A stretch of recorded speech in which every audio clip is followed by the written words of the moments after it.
Ketika dia sedang suluh-suluh tu ke tingkat atas apa semua tu, dia ternampaklah pelajar perempuan ada kat atas tu sedang memandang ke arah Zack dalam keadaan sama-sama. Zack kata dia tak berapa nampak sangat lah, tetapi dia boleh tengoklah yang pelajar tu masih memakai uniform sekolah.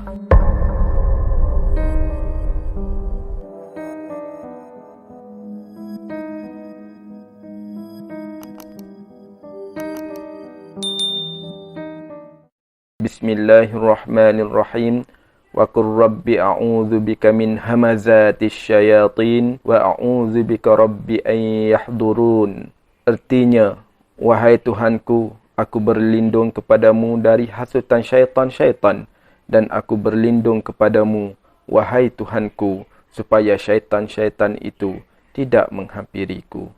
Bismillahirrahmanirrahim. Assalamualaikum warahmatullahi ta'ala wabarakatuh, dan salam sejahtera. Selamat kembali lagi ke channel SH Studio. Setelah sekian lama kita tidak bersua, Alhamdulillah hari ini kita dapat sama-sama berada dalam channel SH Studio. Apa khabar sahabat-sahabat semua?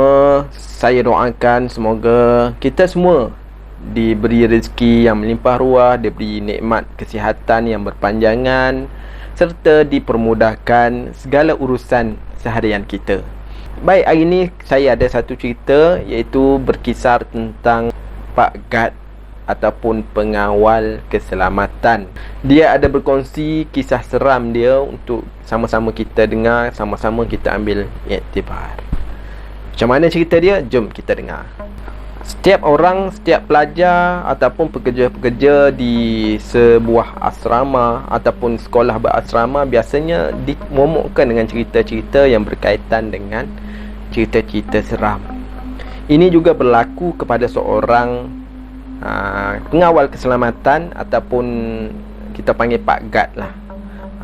Dia ada berkongsi sebuah cerita yang mana cerita ini merupakan kisah yang dia tidak dapat lupakan dalam hidup dia. Sehingga kan dia kata kalau nak cerita balik cerita ni, dia jadi berdiri bulu roma. Maksudnya memang seram lah. Gad ni nama dia Zack. Sebenarnya dia bukanlah kerja tetap sebagai pengawal keselamatan, tetapi pada hari itu dia menggantikan kawan dia. Maksudnya dia hanya Gad ganti sahaja. Pada suatu petang, si Zack ni terimalah panggilan daripada kawan dia. Kawan dia ni Gad lah. Gad di sebuah sekolah asrama lah. Jadi pada hari itu kawan dia ni ada kecemasan lah, emergency, tak dapat nak teruskan kerja pada sebelah malam. Jadi dia minta tolong Zack. Zack pun dia tak fikir panjang lah, dia terus terima lah, memandangkan kawan dia minta tolong dalam keadaan emergency. Dia pun terus terima. Tapi dalam masa yang sama dia mengaku yang dia ni bukan berani sangat nak jaga sekolah pada waktu malam ni. Dia bukan jenis yang berani. Dia pun jenis yang lemah semangat juga, dia kata. Tetapi nak buat macam mana dalam keadaan kecemasan, dia kena bantu kawan dia. Jadi dia terimalah. Jadi pada malam tu dia pun pergilah ke sekolah tu. First time dia tengok sekolah tu, besar juga kawasan sekolah ni. Lepas tu dia tengok macam tak ada apa-apa lah, tak fikir apa-apa yang mencurigakan lah. Biasalah jadi seorang guard ni, dia ada jam-jam dia yang dia perlu meronda kawasan sekolah tu. Rondaan kali pertama, kedua okey lah. Tiba nak jadikan cerita, pada jam 2 pagi tu dia perlu ronda lagi. Jam 2 pagi. Jadi si Zack ni bawa lampu suluh, dia pergi ronda ke bangunan pentadbiran dan pejabat lah. Dia nak tengok kawasan situ. Memang kawasan tu agak gelap dan sunyi. Yalah 2 pagi memang sunyi lah. Lepas tu ada juga dia bunyi-bunyi lah maksudnya. Tapi dia nak sedapkan hati, dia kata tak ada apalah, tak ada apa kot. Mungkin ada binatang-binatang macam katak ke apa semua yang berjalan apa semua. Dia nak sedapkan hati dia. Sampai di pejabat tu, dia suluhlah ke dalam pejabat tu melalui tingkap, sebab pintu semua berkunci. Tetapi yang menghairankan, dia dapat lihat ada satu komputer yang masih hidup. seolah-olah ada orang yang sedang buat kerja. Tetapi dalam masa yang sama dia tak nampak ada orang kat situ. Dalam hati dia, ada lagi ke staf buat kerja pada waktu-waktu macam ni? 2 pagi kot. Di situ dah mula jadi misteri dah jadi tanda tanya dah dalam fikiran Zack ni. Logiknya pintu pejabat tu berkunci. Macam mana ada orang boleh masuk kat dalam tu? Zack dah mula rasa takut dah. Zack pun abaikan. Dia pun terus pergi ke blok lain. Dia kata makin jauh dia pergi meronda, makin sunyi keadaan pada pagi itulah, pada pukul 2 pagi tu.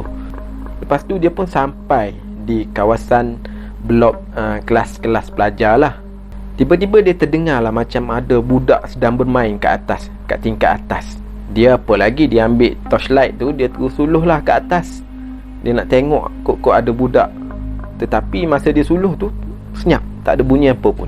Memang tak jumpa seorang pun. Masa tu si Z ni dah mula fikir mengarut-ngarut dah. Dia pun cepat-cepatlah jalan. Sambil-sambil dia duduk suluh lah, kanan kiri atas apa semua. Dia duduk suluh. Ketika dia sedang suluh-suluh tu ke tingkat atas apa semua tu, dia ternampaklah pelajar perempuan ada kat atas tu sedang memandang ke arah Z. Dalam keadaan sama-sama. Z kata dia tak berapa nampak sangat lah, tetapi dia boleh tengok lah yang pelajar tu masih memakai uniform sekolah. Masa tu dalam hati Z dia kata, budak-budak ni memang aktif betul. Pukul 2 pagi pun belum tidur lagi.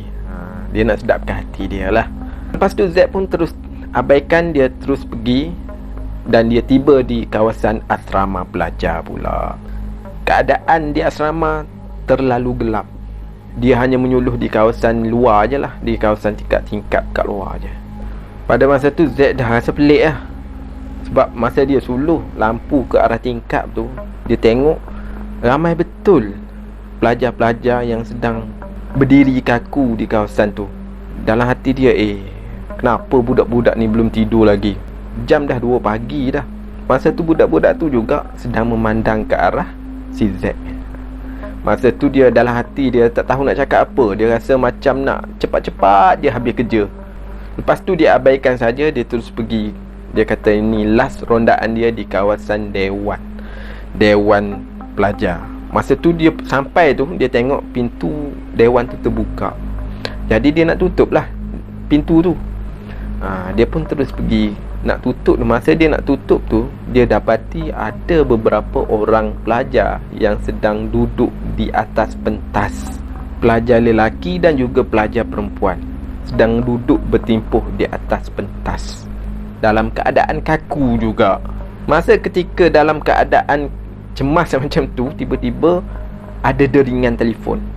Rupa-rupanya kawan si Z yang kerja jadi guard, yang dia minta tolong Z ganti ni, yang telefon. Jadi si Z pun tanpa berlengah, dia terus angkat lah telefon tu. Dia dapat makluman daripada kawan dia. Rasa nak luruh jantung dia. Apa yang kawan dia cakap? Kawan dia cakap yang kunci asrama ada dia simpan di dalam sebuah kotak simpanan. Sebab apa dia simpan? Sebab dia kata pelajar-pelajar di asrama tu semua dah balik bercuti. Dah seminggu dah pun. Masa dia dengar apa yang dikatakan oleh kawan dia ni, memang rasa nak luruh jantung dia. Ya Allah, dia kata, habis siapa yang dia tengok sepanjang dia meronda tu? Siapa yang dia tengok tu? Masa tu juga budak-budak yang sedang duduk di dewan tu, dia menoleh ke arah Z. Dan dalam masa yang sama, mereka ni melambai-lambai kepada Z. Masa tu Z dah jadi kaku dah. Dalam keadaan tak sedar, telefon dia terjatuh. Dan apa lagi dia kata, dia toleh ke belakang dan terus pecut meninggalkan dewan tu. Memang dalam keadaan, betul-betul dalam keadaan ketakutan. Apa yang jadi kepada Z selepas itu tidak diketahui. Setakat itu sahaja perkongsian dia. Jadi saya rasa cerita ni pun setakat ini sahaja dahulu. Apa yang baik kita boleh ambil jadikan pedoman, apa yang buruk kita boleh jadikan sempadan. Terima kasih kerana anda menonton video ini sehingga tamat. Saya mohon maaf dari hujung rambut hingga hujung kaki jika terdapat kesalahan, kesilapan saya sepanjang saya menyampaikan cerita ini. Jadi sebelum saya mengundur diri, jangan lupa subscribe serta tekan butang loceng. Kita jumpa lagi di lain-lain video. Assalamualaikum warahmatullahi taala wabarakatuh.